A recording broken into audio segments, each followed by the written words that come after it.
Ó Mãe Santíssima, intercedei por nós para que possamos bem compreender os ensinamentos de vosso Divino Filho, nosso Senhor e Salvador Jesus Cristo, e as explicações dos pais da Igreja. Ó Virgem Imaculada, ofereço-vos este trabalho e peço que abençoeis aqueles que o ouvirem, e que seja para a maior honra e glória de Deus. Amém. Senhor onipotente, purificai o meu coração e os meus lábios. Vós, que purificastes os lábios do profeta Isaías com o carvão em brasa, e dignai-vos, por tal modo, purificar-me com a vossa misericórdia, para que possa dignamente anunciar o vosso santo Evangelho. Por Jesus Cristo, nosso Senhor. Amém. Senhor, abençoai-me. Que o Senhor resida no meu coração e nos meus lábios, para que anuncie digna e convenientemente o seu Evangelho. Amém. Evangelho de Nosso Senhor Jesus Cristo, segundo São Mateus. Missão dos 12. Jesus enviou esses 12 com estas recomendações.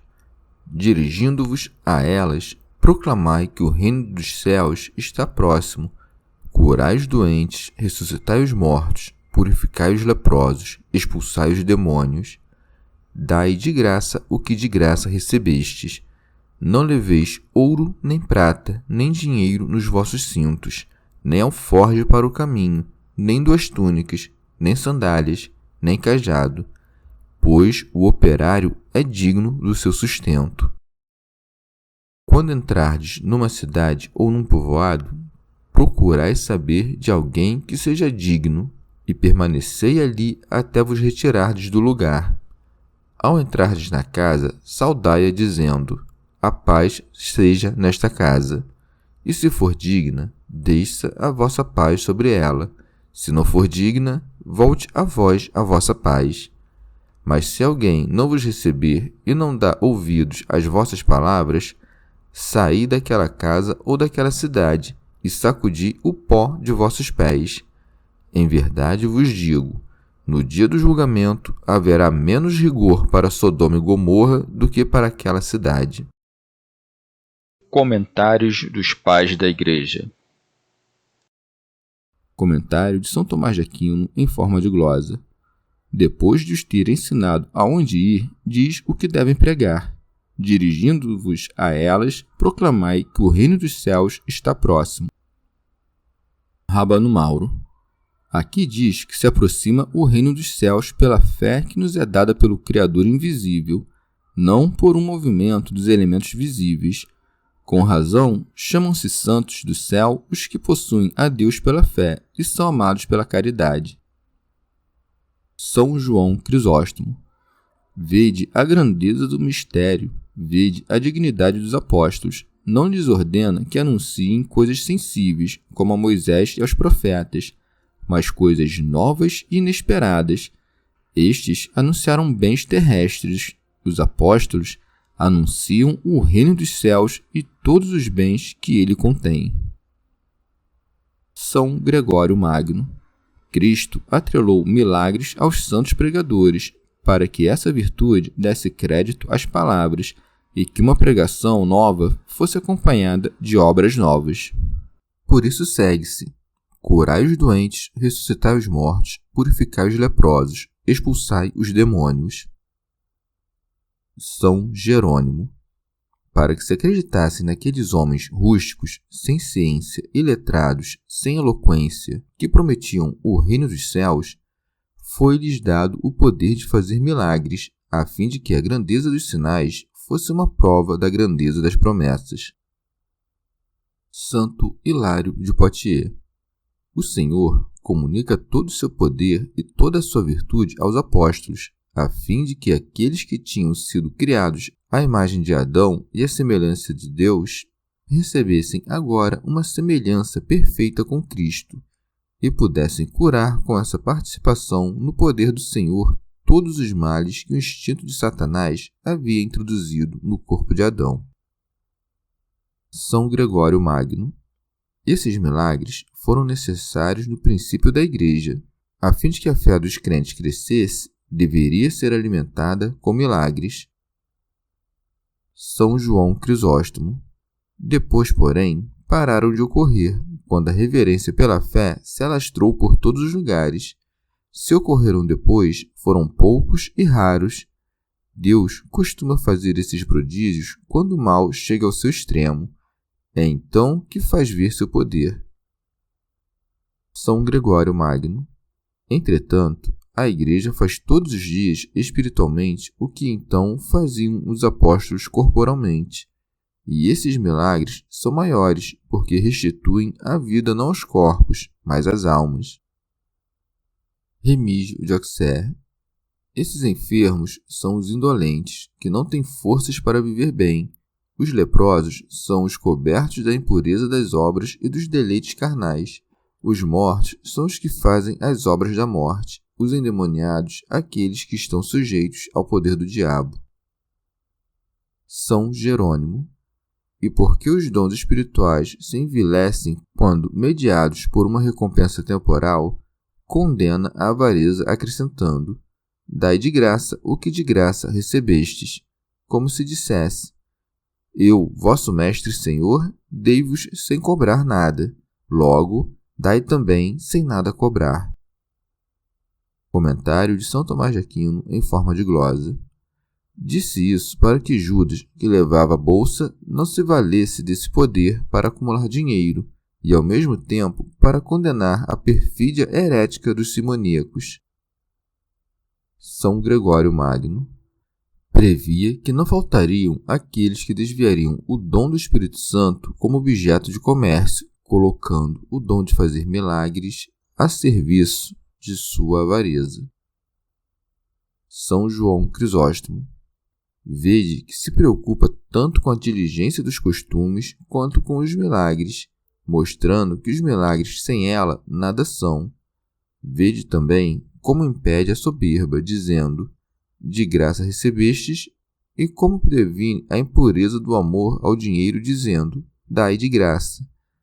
Ou, para que vissem que não são os autores dos benefícios, disse: de graça recebestes, como se dissesse: não dais nada que vos pertença, não recebestes nem como recompensa, nem como preço do vosso trabalho.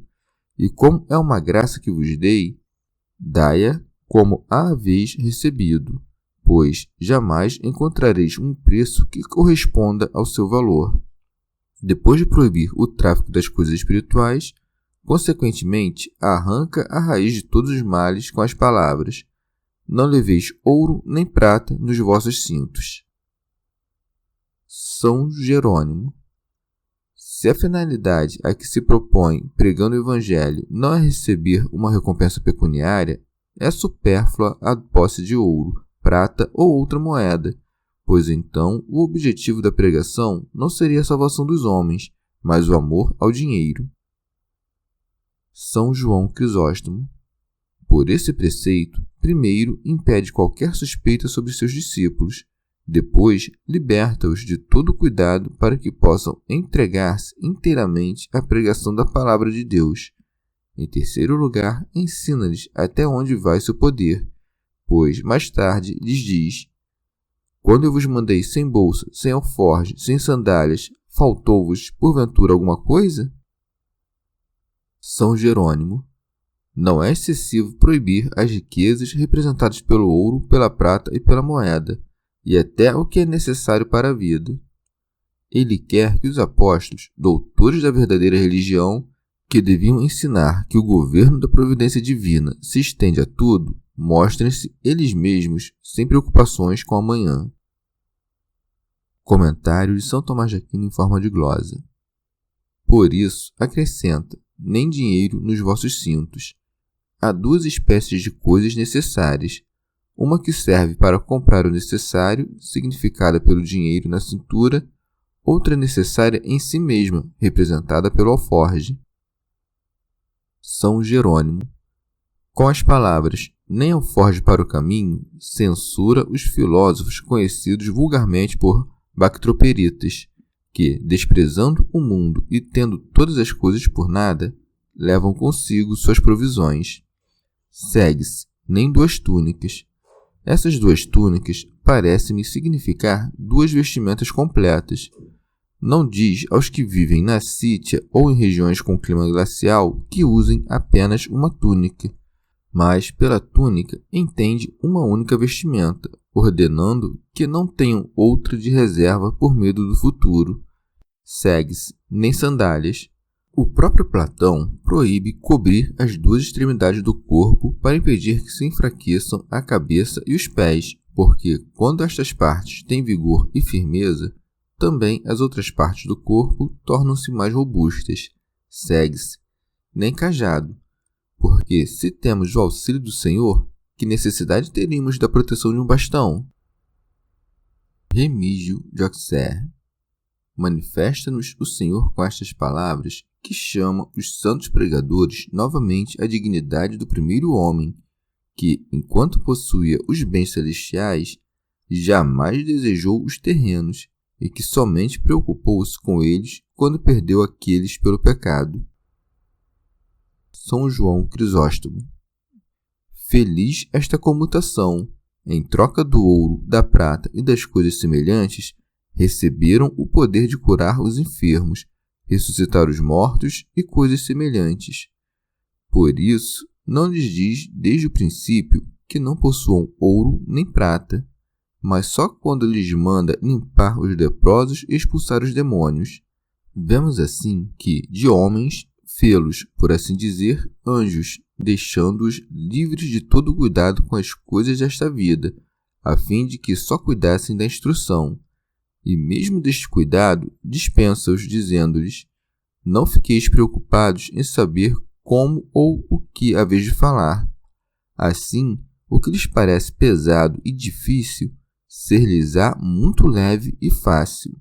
Não há nada mais doce que estar livre de toda preocupação, sobretudo quando, retiradas as preocupações, for possível não ser diminuído em nada, já que Deus está presente e atento a todas as necessidades.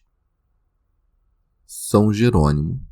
E como enviou os apóstolos quase nus e desprovidos de tudo, e parecia muito dura esta condição de mestres, temperou a severidade desse preceito, dizendo: pois o operário é digno do seu sustento, como se dissesse: recebei o quanto vos for necessário para a vestimenta e para o alimento.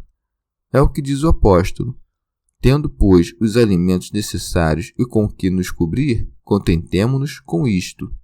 E em outro lugar: o que é catequizado na palavra, reparta de todos os bens com o que catequiza, a fim de que os discípulos que recebem bens espirituais façam seus mestres participarem de seus bens temporais, não para satisfazer sua avareza, mas para atender às suas necessidades. São João Crisóstomo. Era conveniente que os discípulos alimentassem os apóstolos, pois poderiam sentir-se superiores àqueles que ensinavam se lhes dessem tudo e nada recebessem. E os discípulos, por seu turno, poderiam sentir-se desprezados e afastar-se de seus mestres. E para que os apóstolos não dissessem que os mandaria mendigar, envergonhando-se com isso, chama-os de operários e chama o que lhes é dado de recompensa. E para que não formassem a ideia de que, por ser verbal seu ministério, tivesse pouca importância, diz-lhes: o operário é digno do seu sustento. Não quis assim dar uma ideia exagerada dos trabalhos e da recompensa que merecem, mas traçar para os apóstolos uma regra de conduta e ensinar aos que suprem suas necessidades que, fazendo-o, dão-lhes o que lhes é devido. Santo Agostinho. O Evangelho não é, pois, uma coisa venal, que se prega por uma recompensa temporal. Se alguém o vende assim, vende uma coisa grandiosa por um preço vil. Recebam, portanto, os pregadores do povo o sustento para a sua vida e esperem somente de Deus a recompensa de seu ministério. O que os fiéis dão aos que os servem na caridade do Evangelho não é como um salário, mas como um subsídio que lhes permite continuar seu trabalho. Ou de outro modo, quando o Senhor disse aos apóstolos: não leveis ouro, acrescenta imediatamente: pois o operário é digno do seu sustento.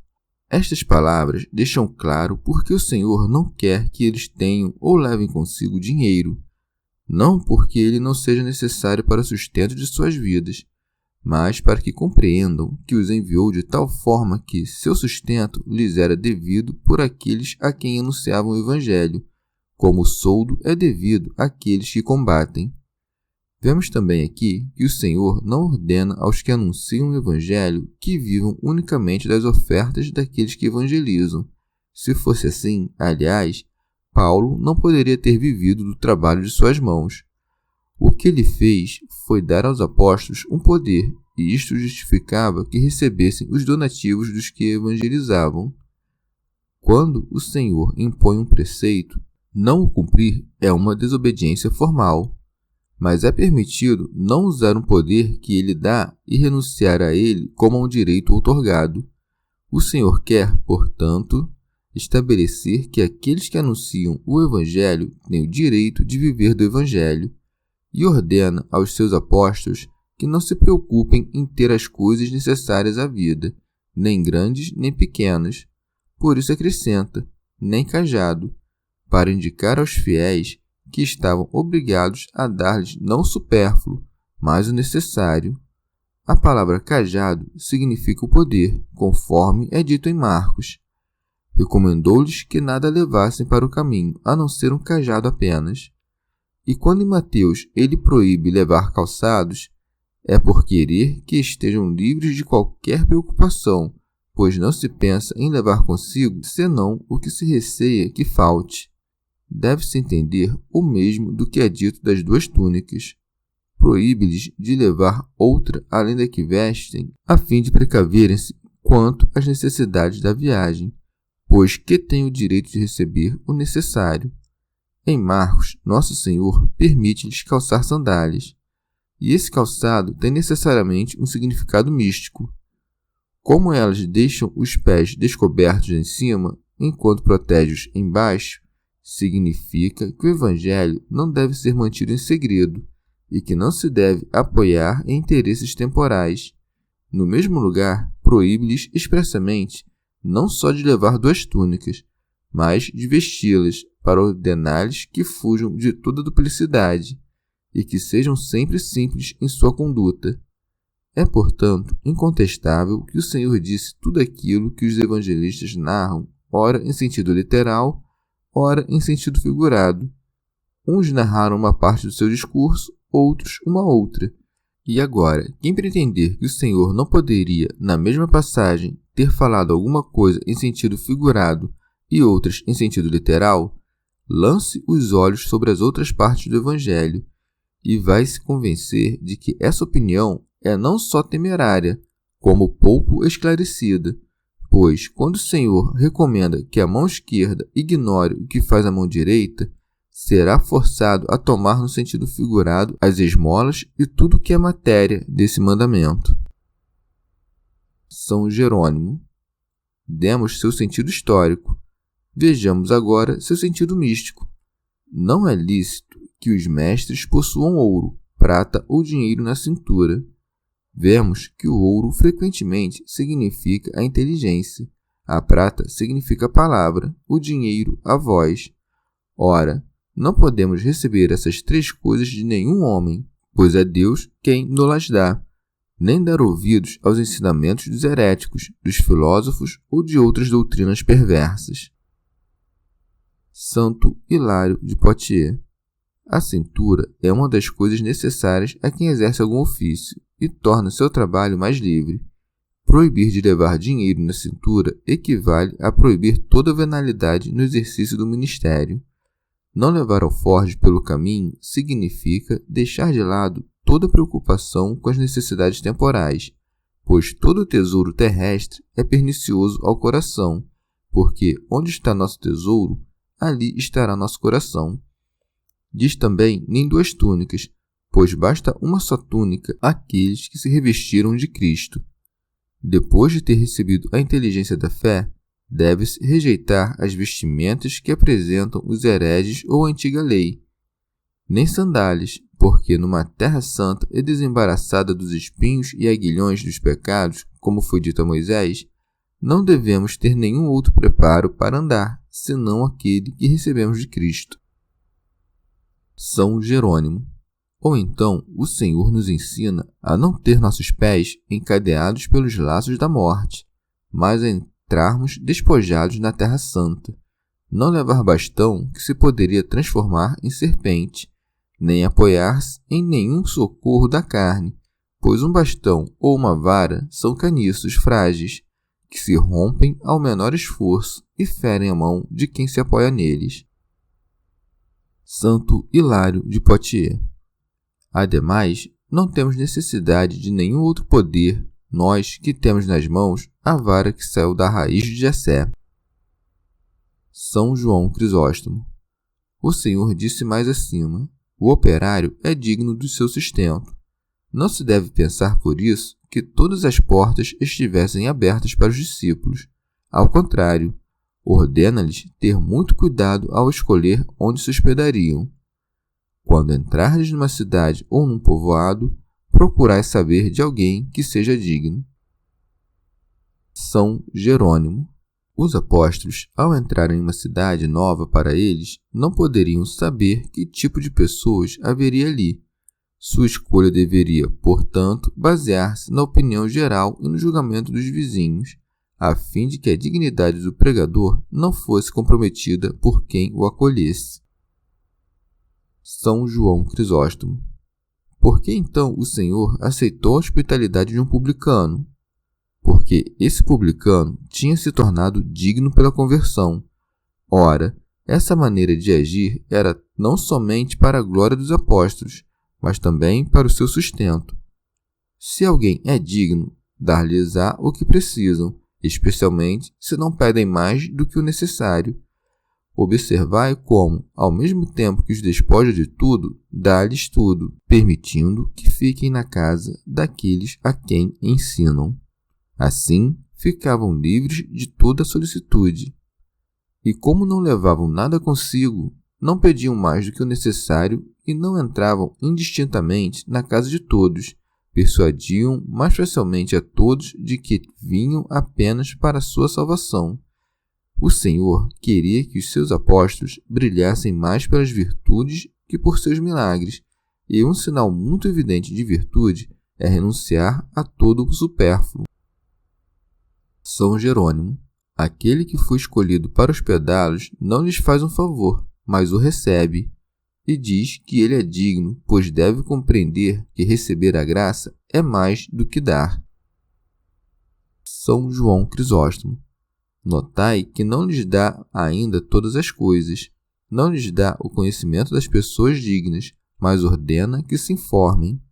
A essa ordem acrescenta a de não mudar de casa em casa, e permanecei ali até vos retirardes do lugar, para não contristarem seu hospedeiro, e para não serem considerados levianos ou dados à gula.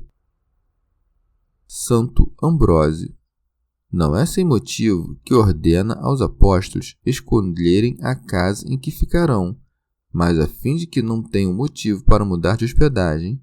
Mas as mesmas preocupações não são recomendadas aos que recebem, pois, usando nisso de excessivo discernimento, sua hospitalidade poderia perder todo o valor.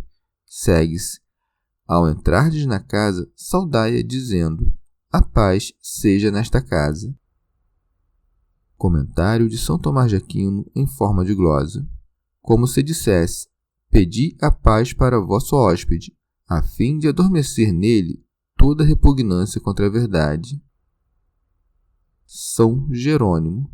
Essas palavras contêm implicitamente a saudação ordinária dos gregos e dos sírios, pois a palavra hebraica e siríaca Salemelach ou Samalach, isto é, a paz esteja contigo, corresponde à grega xere e à latina ave. Eis, portanto, o sentido dessa recomendação. Entrando em uma casa, pedi a paz para os que nela habitam, e tanto quanto possível apaziguai as contendas e as discórdias. Caso se obstine nas dissensões, recebereis vossa recompensa pela paz que tiverdes oferecido, ao passo que os que recusaram a paz terão a guerra, conforme as palavras. E se for digna, deixe a vossa paz sobre ela. Se não for digna, volte a vós a vossa paz. Remígio de Auxerre. Porque será predestinado à vida aquele que escutar e seguir o Verbo celeste. E se ninguém quiser ouvi-lo, nem por isso o pregador ficará sem frutos, pois voltará a ele essa paz quando o Senhor o recompensar por seu trabalho. São João Crisóstomo. Ensina-lhes o Senhor que não esperem, porque ensinavam que os outros saúdem-nos, mas que se adiantem na saudação, honrando assim aqueles que os recebem. Faz-lhes ver em seguida que não se trata de uma simples saudação, mas de uma verdadeira bênção, dizendo-lhes: e se for digna, desça a vossa paz sobre ela. Remígio de Auxerre. O Senhor ensina a seus discípulos que ofereçam a paz ao entrar em uma casa, a fim de que essa saudação da paz os ajude a saber se a casa ou o hóspede são dignos de recebê-los. É como se lhes dissesse pacientemente: oferecei a paz a todos. Se a receberem, mostrarão que são dignos dela. Se a recusarem, que não o são. Mesmo que tenham sido orientados pela opinião geral na escolha de uma casa digna de recebê-los, devem fazer essa saudação, pois os pregadores devem ser chamados mais por causa de sua dignidade do que parecer que se oferecem sem motivo. Ora, a saudação da paz, feita com essas poucas palavras, pode servir para reconhecer sem erro se uma casa ou seu morador são dignos de oferecer hospitalidade. Santo Hilário de Poitiers. Os apóstolos, portanto, saúdam a casa com desejo da paz, mas suas palavras significam a paz, não Adão. Quanto à própria paz, que sai das entranhas da misericórdia, só pode descer sobre essa casa se ela merecer. Se não for digna dela, o mistério dessa paz toda divina deve permanecer encerrado na consciência dos apóstolos. E aqueles que rejeitarem os preceitos do reino dos céus, ficará a maldição eterna, significada pela saída dos apóstolos e pela poeira sacudida dos pés. Por isso segue-se: mas, se alguém não vos recebe e não dá ouvidos às vossas palavras, saí daquela casa ou daquela cidade e sacudi o pó de vossos pés. Pois, quando habitamos em algum lugar, parece que estamos em comunhão com ele, mas, sacudindo o pó dos pés, eles separam-se completamente de todo daquela casa, o qual não recebe dos vestígios dos pés dos apóstolos nenhum bem para a sua salvação. São Jerônimo.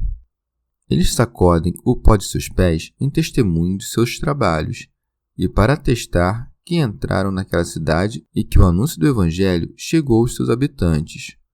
Ou esse pó sacudido significa que nada devem receber, nem mesmo necessário, daqueles que desprezam o Evangelho, já que é mais tolerável Sodoma do que uma cidade que rejeita o Evangelho. Rábano Mauro. Ou de outro modo, os pés dos discípulos assinalam a própria obra e a marcha da pregação. O pó que lhes cobre é figura da inconstância dos pensamentos terrenos, a qual nem os doutores mais eminentes podem estar imunes, pois têm um constante cuidado com a salvação de seus ouvintes, e percorrendo as estradas deste mundo, acumulam o pó da terra em seus pés. Quanto aos que desprezam a sua doutrina, os trabalhos, os perigos, o cansaço e as preocupações dos discípulos tornam-se motivo para sua condenação. Para os que recebem sua palavra, as aflições e cuidados que os doutores padecem por eles servem-lhes de lições de humildade.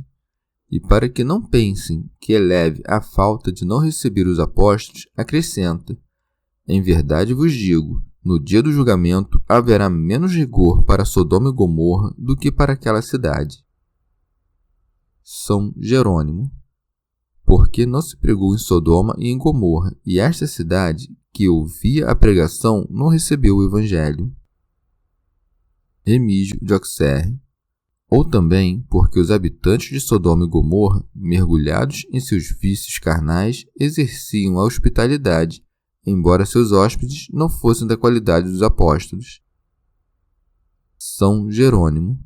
Se os habitantes de Sodoma serão tratados com menos rigor do que essa cidade que não recebe o Evangelho, então os suplícios dos pecadores são diversificados. Remígio de Auxerre dá especialmente o exemplo dos habitantes de Sodoma e Gomorra, para ensinar que os pecados mais detestáveis aos olhos de Deus são os pecados contra a natureza, os quais motivaram a destruição do mundo pelas águas do dilúvio, a destruição de 4 cidades e que todos os dias são causas dos diversos males que afligem o mundo. Santo Hilário de Poitiers. Em sentido místico, o Senhor nos ensina que não devemos frequentar as casas nem ser íntimos daqueles que são inimigos de Cristo ou que o ignorem, e a perguntar em cada cidade quem é digno de receber-nos, ou seja, se há nela alguma igreja e se Cristo habita nela. Estando nela, não passemos a outra, porque ela é digna e seu hóspede é justo. Haveria muitos judeus cujo respeito à lei seria tal que, apesar de crerem em Cristo por admirarem suas obras, continuariam, entretanto, a praticar as obras da lei. Outros, atraídos por sua curiosidade à liberdade que Cristo promete, simularão abraçar a lei do Evangelho. Finalmente, haverá ainda muitos outros que, conduzidos pela perversidade de sua inteligência, cairão em heresias. E como todos pretendem possuir a verdade da fé católica, é preciso entrar com muita prudência, mesmo nessa casa que se diz igreja. Chegamos ao fim de mais um dia de comentários da Catena Áurea. Muito obrigado por ficarem até aqui, que Nossa Senhora derrame suas graças sobre nós e até amanhã.